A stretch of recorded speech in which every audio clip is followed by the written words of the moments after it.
It's never too early to talk spring football. Plus, I guess it's our second VVRR coming up on today's show, Village Vice Raw Review. He is Zach Blackerby. I'm Brad Law. For you non-wrestling people, and I mean the people who are real forceful about it, all right? As it says on the right over there on the screen, it's the end of the show today. Hang with us for the first 2/3 of the show. And then if you got something better to do, because you just can't, like your world will end if you watch us talk wrestling. Yeah, it's an Auburn show. Yes, we're going to give you the normal amount that we normally do, and then we'll do this, and this will be the normal Tuesday thing. And going forward. So what if I had to ask you the biggest question you have going into spring, not from a talent or who takes that next step forward, but strictly from a competition standpoint, what would you say that it is? Oh, that's a good question. Thanks. I appreciate that. Depth in the secondary. I would just go watch the safeties and corners practice most of the time. Maybe backup offensive line. Maybe running back. What about you? Yeah, running back I think is fascinating because I think you can make an argument for 3 of the 4 guys in the room. They bring Darrell Robinson in to be a backup. I think so. But other places think he's a starter. So I think that's interesting. And then, I think as far as natural ability, Cobb might be more talented than Damari, but it's going to sound a little contradictory. But I think Damari's a better running back in this system. So that's interesting. Okay. So I don't know. I think you make an argument for all 3. You know what I'm going to find fascinating, and we will not know this until August 30th or later, is then I don't think anybody is going to get Jarquez carries. I don't think the carry split is going to be okay. When you say Jarquez carries, do you mean second half of the year, Kentucky and beyond? Yeah. Do you mean to similar as far as general amount of touches or percentage of touches? I mean percentage of touches. I don't think it's going to be like a 60% one guy, 40% everybody else. I think you're going to see a lot more even breakdown because I don't know. Maybe there is, but I don't know that there's a great deal of separation among the 4. Among the 4 or among the 3? You're counting Alvin in that? Alvin Henderson? Or maybe the true freshman? Yeah, he's the all-time leading rusher in the history of the state of Alabama. That's another thing, maybe for another day, maybe for today too. But that's not a small thing that he accomplished in high school. Yeah, I'm not ready to talk about that today, but yeah, okay, I do agree. That is big. I would like to do more research on the pecking order of that because I just don't know. I know there's good Alabama running backs, obviously, but I don't know if that means anything. Does that mean anything as far as this year though? I don't think my gut says that it doesn't. Well, he's got what I mean is he's not like he's 5'8" and 170 pounds, and he's got decent size. He's got speed. You have to have some natural ability, a gift to be able to run the ball the way that he has consistently for the last 5 years. I don't know that learning curve is going to be as steep for him. And without a Jarquez Hunter, not to take anything away from Damari or Jeremiah or Darrell Robinson, but I just don't know that's that steep of a learning curve for a true freshman running back. Yeah, I do think some of the conversation about Alvin is tremendously unfair. And what I mean by that is just the narrative around it is sure, but he was at Elba. He was running against, 180-pound defensive tackles or whatever. And I may be a little bit exaggerating, but I don't think I am much. But let's remember where he was committed to. Mm-hmm. If he's committed to Penn State, I think the narrative around him is so much different. The narrative around him is oh my goodness, you look at the run that they've had with Saquon and then Nick Singleton. And I think there was a guy in between that was pretty good. I'm totally blanking on his name. It's oh man, they had a legit shot for the national championship. They've got a legit shot for the national championship next year with bringing folks back. And Alvin can help with that. Penn State went all the way down to the middle of nowhere, Elba, Alabama to get him because, he's this diamond in the rough. I think the narrative is different. Or am I being unfair? No, I think you're absolutely being fair. I think you're 100% right about that. And all you have to do is look at some of the other offers that were on the list. Everybody offered him. Florida State, Georgia, offered him. Alabama offered him. All these other everybody offered him. You go through his profile, and under offer, it's yes. Everybody wanted to be in the mix for Alvin Henderson. And again, I say it doesn't matter the classification. To be the all-time, I don't mean he set a single season record. I don't mean there's one. I'm talking about the all-time rushing yardage leader in the history of Alabama high school football. Yeah. Folks, that's a big deal. And I think it's getting underplayed. You're a big deal. You're a big deal. Stop. This whole thing is a big deal. I agree with that. It's all a big deal, Zach. Mm-hmm. Today's show is brought to you by Roback, Zach. It's brought to you by Roback. Don't pay full price for Roback. Get yourself 20% off. Yeah. Use promo code VICE20 for 20% off your order. And look, I'm going to be honest. Like, I love Roback. It can be a little overwhelming. If you're not going in there with a specific plan, like, you're going to have to block off your calendar if you're like going to kind of like browse through casually, because their catalog is so extensive, not only with the different types of apparel that they have, but also just the patterns that go with each one of them. It's extensive. It's a lot, but it's worth it. Head over to Roback, like Brad said, RHOBACK.com. Use promo code VICE20 for 20% off your order. Let us know in the comments too if you have gone to Roback, or if you are going to Roback and use that promo code. Start with one shirt. See how you like it. You'll order more. I know you will. Yeah, I think so. Okay. What other? So I kind of hijacked the conversation a little bit there with the running backs, but is there another position group in the spring where you're looking at competition? Yeah, linebacker I think is going to be intriguing. You know, I love DBs. That wasn't my answer. I was a little surprised that was the first thing that you said. Running back makes a ton of sense, even though I think there's going to be a lot of conversation about running back, and I think the pecking order is going to be the most likely one, which is Damari, Jeremiah, Durrell, and Alvin, and then maybe some other running back, maybe a high school running back who's got a guy who's currently in high school and may reclassify. We'll see. Yeah, we'll see. Let me give you. Yes. Yeah. Wide receiver. As far as I don't know if I'm necessarily interested as much in the competition of it than I am who plays where. Yeah. And I guess then we can discuss what the competition actually is internally, or I guess from that, because I don't think I don't see a world where Horatio Fields and Perry Thompson can both eat and be a large part of the game plan. I also if Eric Singleton is more of an outside guy, what does that mean for Horatio and Perry? And is Malcolm so good that you're going to keep Malcolm and Eric at different spots, even though they're really similar as far as style goes and traits? But I think they're all so good, you've just got to make room for them. And you got to figure out how to put those guys on the field at the same time.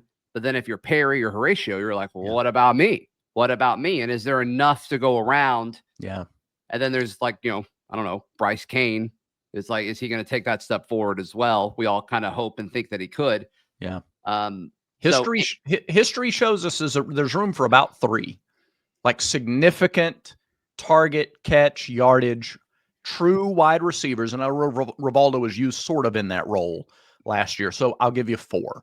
But beyond about 4, including your top tight end, the opportunities just aren't there. Top 4 receiving leaders on Auburn's team this year are who? No particular order. Cam Coleman. Yeah. Eric Singleton. Yep. Malcolm Simmons. And who? Because once again, look, just for reference, last year, once you get past Rivaldo's 372, Jarquez had 155. Robert Lewis had 155. Perry Thompson had 126. That was it for triple digits. That was it for anybody over 100. Didn't Perry have a 60-yard catch and run early too? So a lot of that came on one play. He had a 70-yarder. He had 4 catches for 56 yards outside of that 70-yarder. 70. Okay. So the guy short. Sorry, Perry. Yeah, my guess if I had to pick who's 4th in Auburn's pecking order, I would say Preston Howard. Just out of, I think he's going to be on the field more than the other guys. Yeah. Because that's where Rivaldo was. And Rivaldo was 4th last year. Or is it a running back? Or he was first the year before that, right? Yeah. So there's precedence of that role being in the system. Yeah, it was 300 plus, I think, the year before, or 30 something catches. He had 31 catches, Rivaldo, last year, and that was good for fourth on the team. Shows you again. That's a real clear indicator of how they upgraded the room. Difference. Yeah, no kidding. Yeah. No kidding. So no, if you told me Perry was the fourth guy, I'd be like, that's probably the best case scenario for Auburn. I think that's what we all hope will happen.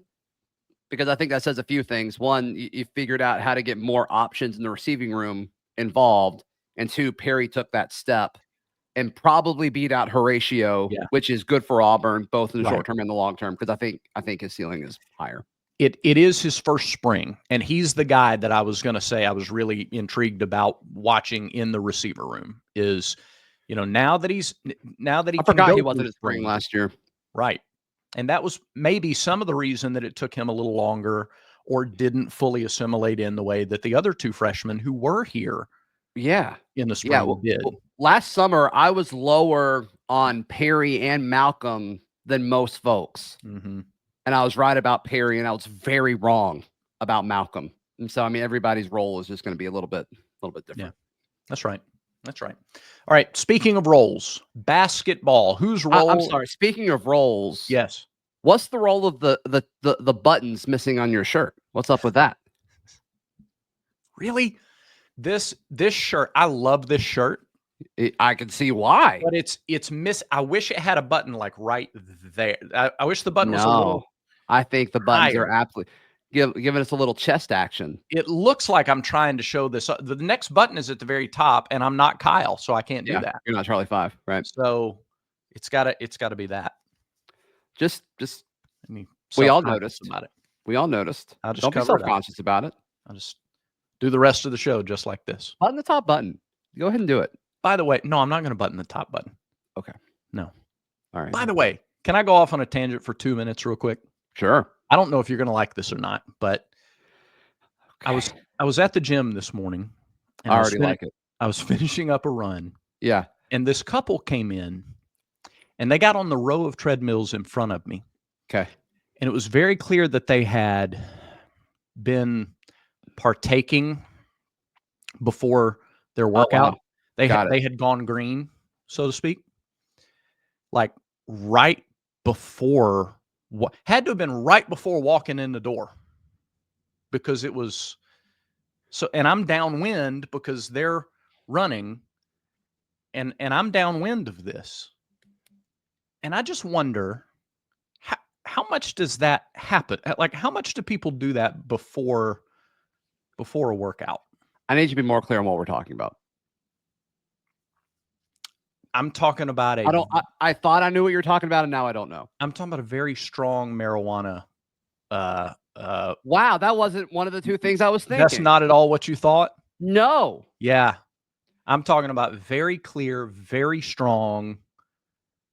And of course, Brad, I think you could have given me 5 guesses and I wouldn't have said that. Really? Okay. All right. Fair enough. Well, I was trying to keep I don't know. I was trying What to. did you guys think Brad was referring to? Let us know in the comments down below. How often is that happening before people go into the gym? Like, aren't there other ways to I've worked out with a dude who did that regularly before working out. Okay. Yes. All right. I didn't like the work. There's different levels of intensity for sure. My guess is it's not as uncommon as you would think. Would be my guess. Maybe this is the first time I'd experienced that, though. I mean, there was a very clear trail, and how old was the couple? If you had to guess, I mean, late 20s, early 30s. Okay, got it. Yeah. I'm not trying to legislate morality, man. People are on their own. Everybody got vices. Everybody does what they want on their own time. But no, I didn't take that you were condemning it. I think you were just asking the question of how common is that? I understand. Yeah. You're fine. You're fine. Because that was an interesting experience as I'm sucking wind. No, those two things in my brain don't mix that well. No, see, me neither. That's why I'm curious. I would think the recreational use is to unwind, and I don't think that's really what the gym is for. So I'm with you. I get it. And I would think that there are other ways to get that particular chemical into your system than that way. before, Right before going to a public place. before going, well, and before getting on a treadmill where you need your lungs to, move the air. Yeah, I don't know. So I anyway, can't help you there. That is okay, not my world. okay, But yeah, I was so I don't curious. know. But it caught me off guard a little bit, Zach, this morning. I'll tell you, but I've been hungry all morning and I can't figure out why. And like normally I'm pretty stressed out this time of year. I just feel Yeah. great today. I'm not worried about this basketball game at all tonight. It's going to be phenomenal. It's going to be great. Yeah. No, picked up Taco Bell on the way to the office. It's been great. It's been great. Yeah, let's talk this for a second about this basketball team. Obviously, Mississippi State, a very good team, to the point where we would be talking about being concerned about this Mississippi State team. Yeah. If Janai was healthy, if Auburn was at full strength. I mean, nothing but respect. Yeah.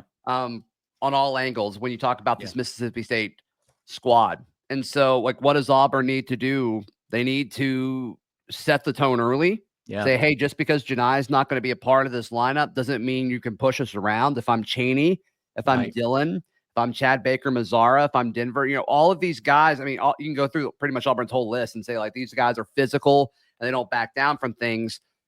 I think they let South Carolina set the tone early on them this past game. I agree. You can't let that happen tonight. Nope, I agree. Don't sleep on Michael Nwoko. Nwoko is the big man on the inside from Mississippi State, and their guards are elite. Their guards are excellent players, but Nwoko is 6'10", 245.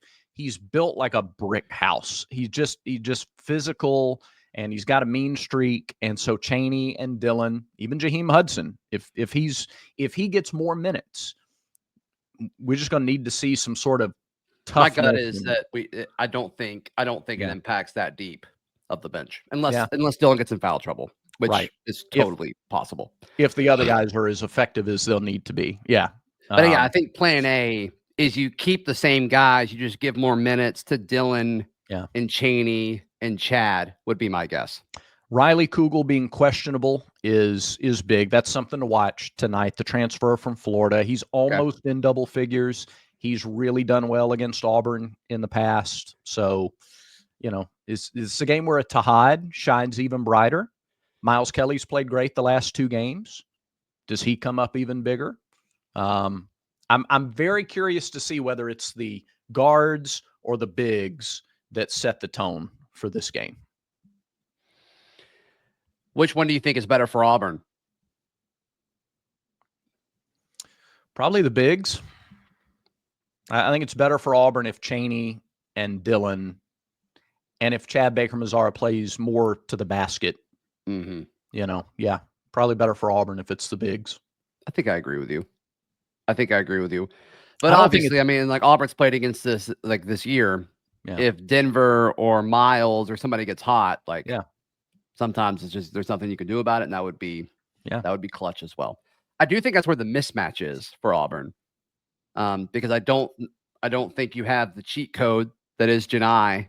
Mm-hmm. It's like what is the mismatch pound for pound, and I do think Auburn's guards are better than Mississippi State's, not by as much, right? But right now, like I would take Mississippi State down low more than I would Auburn going into tonight. I think just because it's unproven, like we just don't know what this rotation looks like.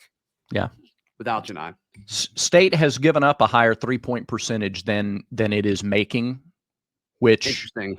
Yeah, I didn't realize that till I just now looked down and saw it. It's not by a lot, but what a great stat that you just found. Yeah. Sometimes it's hard to believe how loaded Auburn's schedule has been this year, because I think we lead the nation in strength of schedule up to this point. Yeah. And same number of quad 1 wins as Oregon, tied for the national lead with Oregon in that. But it's the first home quad 1 opponent, which is kind of wild to think about. Yeah, because you play them all on the road or in neutral sites. Yeah. And I guess Missouri wasn't quite. Missouri was at home, right? No. Yeah. It was at home, but because of where they are, it's the home games count as quad 2s for where Missouri is rated. Yeah. So all in all, Auburn win tonight, yay or nay? Yes. Okay. I'm saying they barely lose. Okay. All right. Until they lose at home, I can't. Yeah, they're just really good, and Janai's important. He is. You're right. I hope. Look, I won't be shocked if Chaney. You know what? No, I'm picking Auburn to win. Okay. Chaney's going to go out there, go 20-10, and it's going to be awesome. Let's also don't count out Jakai Howard. He is a live wire, and I think he's the. How many minutes does Jakai get tonight? Six, Are his minutes going to shoot up because Janai's hurt? I don't know. What's he getting currently? Where is he currently? Zach's going to look up Jakai Howard's minutes. You got Mississippi State's three-pointer percentage, but not. Yeah, I got their 3-point defense percentage, but I don't have our minutes a game. There's no way also, I just found something that's wrong. On this sheet, it says State's opponents are shooting 38% free throws. I don't think that's right, quite frankly. Free throws? Yeah. There's no way. That's true. There's no way. I feel like that'd be a national story if that was the case. I agree. He's playing 14.6 minutes per game. Okay. I think he gets 19 tonight. Do you really? Yeah. Oh, my gosh. That'd be crazy. 19 minutes. That'd be a lot of fun. 19, yeah, he's going to be productive if he's playing 19. Yeah, I mean, he's been pretty productive in his small sample size, like 7 against South Carolina had 4 points, 10 minutes against Texas had 6. Ohio State, he had 13 minutes and scored 11. Richmond, he had 21 minutes, scored 13. So 19 minutes would be way above what he's had in any SEC game. Yes. Let me back off that. Let me go to 15. Let me go to 15. Okay. Because it's a conference game. So in the games where he's been 15 or more, I'll count the 14. 14 against Georgia State, he scored 7. 19 minutes against Purdue, he scored 6. 13 minutes against Ohio State, he scored 11. 21 against Richmond, he scored 13. So if you tell me he plays 15 minutes, I'm kind of expecting 14, 15 points from him at this point. Whew. I don't know if he'll get that. I don't either, but that's kind of the trend so far. Yeah, that's fair. Would love to see it. Be very good for Auburn if that happened. All right. Okay. We ready for the raw review? Here we go. For everybody who just can't stand it. Thank you for listening. Thanks for listening. Thanks for watching. Subscribe. Go to thebarnauburn.com and talk about it there. Okay, I've got a question. Okay. So anytime a wrestler is on the ring and it's just them on the microphone talking to the fans that are there or the folks at home watching, are they always interrupted? Not always, but you can. I mean, it's a high probability. Yeah, it's a high percentage. Okay. Because the whole time I'm like, all right, they're about to get interrupted. And they were. And it was usually pretty fun. There was one I'm like, this seems a little forced. But the first one, with CM Punk and then Seth freaking Rollins interrupting him, that was pretty good. Yeah. I enjoyed that. I don't know.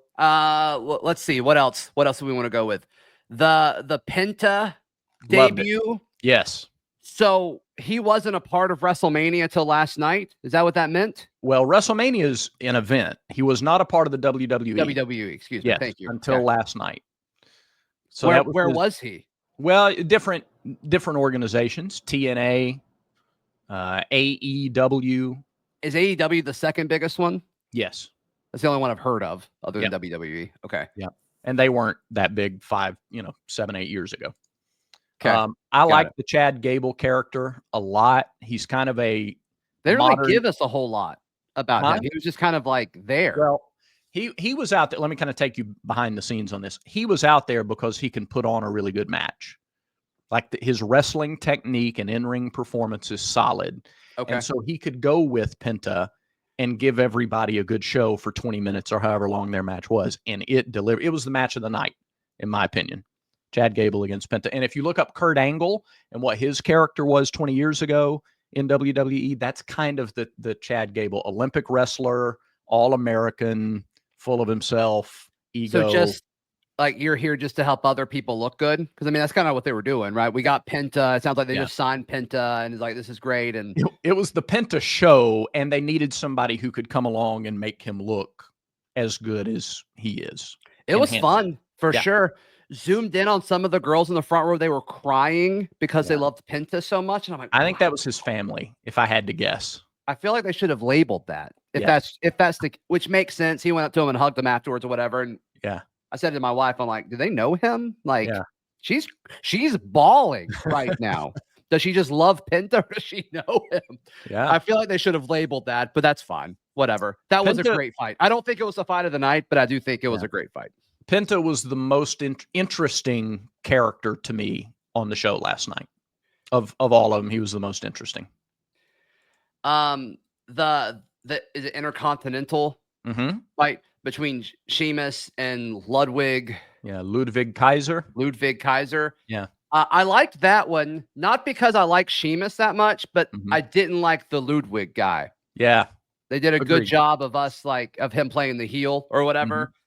And so I was definitely pulling for Sheamus there. And he won, right? Sheamus. Yep. And then they set up a future fight with the guy who's holding the belt for heavyweight.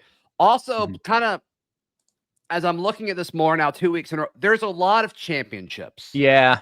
Yeah, there's too many championships. There's too many.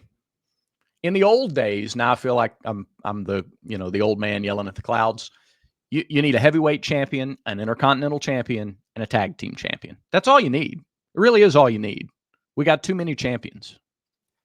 What determines when there's a tag team fight? Is it just scheduled like a normal match? Yeah. Okay. I just haven't seen tag team matches just like you do singles matches. Okay.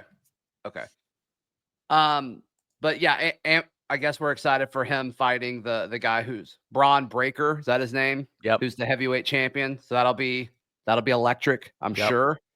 We'll see. The Gunther guy just coming up to talk, and we're like, okay, who's going to interrupt him? Yeah. So you anticipated that. And then we start about, who's it going to be? And then we start yeeting. And I'm sorry, when he comes out and Pat McAfee gets into it, it's just, it's incredible. So you like that. You like it. So I didn't love it last week, but last night I loved it. Okay. So I don't know.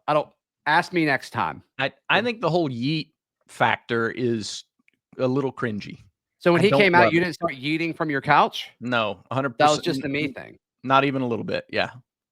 I started yeeting for sure. Yeah. I'm sure a lot of people did. Clearly. Just not my thing. Yeah, so I enjoyed that. I enjoyed that smack talk for sure. What else happened? You had Sami Zayn against The Miz. What do you think of The Miz? What do you think of his character? He's a little older now. He's one of the older guys on the roster. That's the dude who was like in front of the GM's door, and then they got in a weird fight, and then Sami's like, let's fight in a few minutes. That's that guy. I didn't really they didn't really give me much of him. Okay. They focused more on like the Sami angle. Yeah. I didn't really care for either of them, if I'm being honest. Neither of them really did a whole lot for me. And I'm like, oh, they're fighting like right now. Like I thought this was something they were gonna like add to the card next week. And I'm like, okay. That was probably the worst one of the night, if I had to guess. If I had to rank them. I just didn't care. I just didn't really. They've done a really good job of somebody like me who knows nothing about what's going on. Kind of giving me enough backstory to usually like root for one or the other. That one they didn't. It was like it didn't really seem like real beef. Yeah. It's like Sami likes Roman Reigns or whatever, and then he doesn't like that he likes Roman. And then like just fight Roman Reigns then. I don't know. It just felt really weird to me. Yeah. I get it. You need a little more story then. You don't like the just blossom up out of the ground and go at it. Yeah.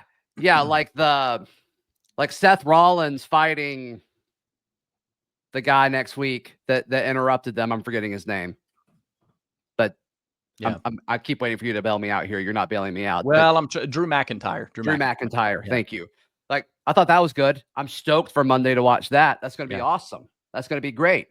And then we got the Sheamus. You keep correcting me every time I say it. Sheamus or Sheamus? Sheamus fighting Breaker on Monday night. Like, that's going to be fun. Yeah. I think. But that might be a Saturday main event thing. Whatever. Yeah. I got a question then. So the Intercontinental Champion for the women. Yes. That was last night. Why did that take so long for them to have that? And then it sounded like it was a tournament. Was it like an actual bracket? I don't know. I've got to get. I'm not as up on my women's championship storylines, so not as familiar with them. I know that match took a long time. It took a very, very long time to like set up or to like the actual match. The actual match. Think? Yeah. Okay. All right. I didn't mind it. The Valkyria. Mm-hmm. I like her character as far as like the Valkyrie and like She's got the feathers and stuff. Like I thought, Yeah. I think that's cool. Sami Zayn versus The Miz. We did that one. Yep. I guess everybody loves Rhea Ripley. Is that the thing? Is everybody Apparently, loves? and they're pushing her because they had the Undertaker come out last week and Right. support her and have those two together. So a lot of grown men wearing Rhea Ripley shirts in the crowd. Yeah, a lot of them. Yep, a lot of them. But she seems fine. Whatever. Fine. What? Then who was it? Nia Jax comes out of nowhere. Yeah. And starts beef, and that's kind of thing. It's like, I don't really understand that. And then who's the girl that came to help? Bailey. Yeah. Why Bailey was just sitting in the corner watching. I didn't fully understand that. But she's been there. She's been around. Like she's a former champion. And okay. So all right. Yeah, we throw her in there to add legitimacy to it. Okay. That whole beef was odd to me, but agreed. Whatever. That's fine. Yeah, a little forced. Sure. The street fight between Damian Priest and the other guy. That was your highlight of the night, wasn't it? It was awesome.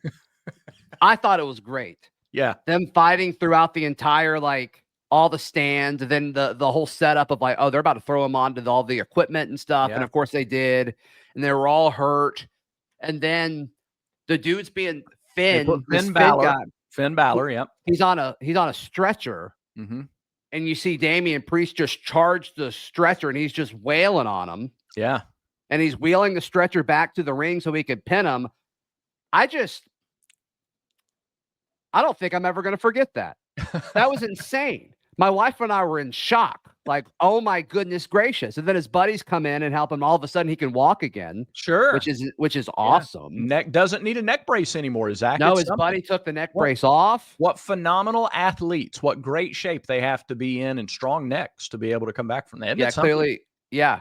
Yeah. And you could tell it's bothering him. He kept kind of putting his hand on his neck. You could tell it was still bothering him. But sure. I thought that was an awesome fight. I really enjoyed it.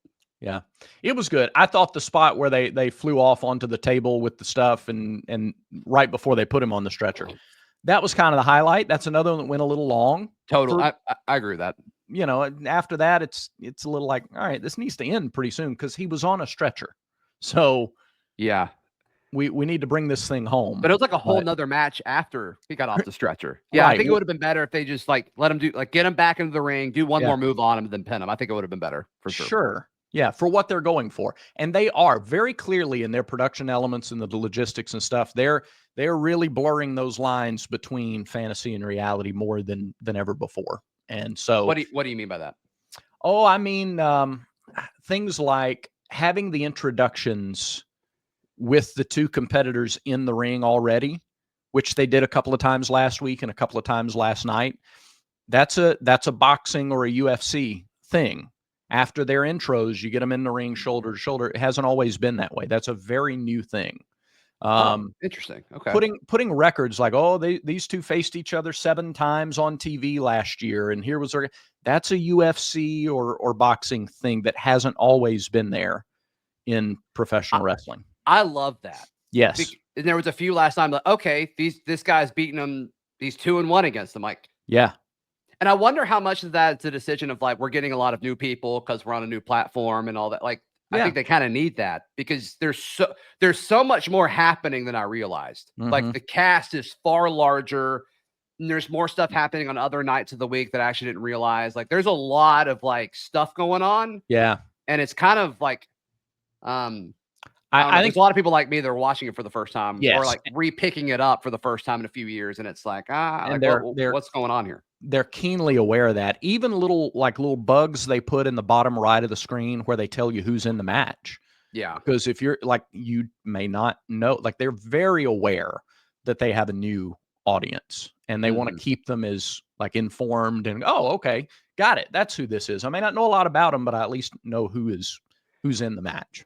There was, it seemed like there was more of the elite guys last week, but I noticed more last week on their branding because the branding stuff is super interesting to me. Like why I mean, it's like with this show and, Locked On, like with you being the king of all media. Yeah. You got to have a brand. You got to have a title. Can like pick things that like stick Right. Mhm. And like we make the same joke. People are like, oh, you're making the same joke over and over again. Like, yeah, but you're gonna be making the same joke in like 2 months. Like, Right. It's the point. It's literally the point. Milkshake for Jackson. Yeah. You hate it now. Just wait. No, but the aspect of like the voice of the voiceless with CM Punk, like I love that. It doesn't make any sense, but I love it. Or like the tribal chief stuff with Roman Reigns last week. Like I didn't really notice that as much this week. So I missed that. Yeah. I missed that. I know they call Gunther the ring general. Yeah, he's militaristic, but that's not as catchy. That's not as Penta was like the Mexican destroyer or something. Like that's pretty good. That's pretty good. But that's a trademark of it too. You know, the Brahma Bull, the Rock, or the Viper Randy Orton, or the Texas Rattlesnake Stone Cold Steve Austin, all of the immortal Hulk Hogan. There's always the something. It's incredible. It's the best. Yeah. All right. There it is. There's your VVRR. Loved it. Tell us what you think if you hung around for it and you're a wrestling fan. If you hung around for it and you told us that you didn't want it, thanks for hanging around. Yeah. Maybe you do want it after all. Yeah. Ask yourself some questions. Look yourself in the mirror and say, what do I really want? Brad, that does it for today's show.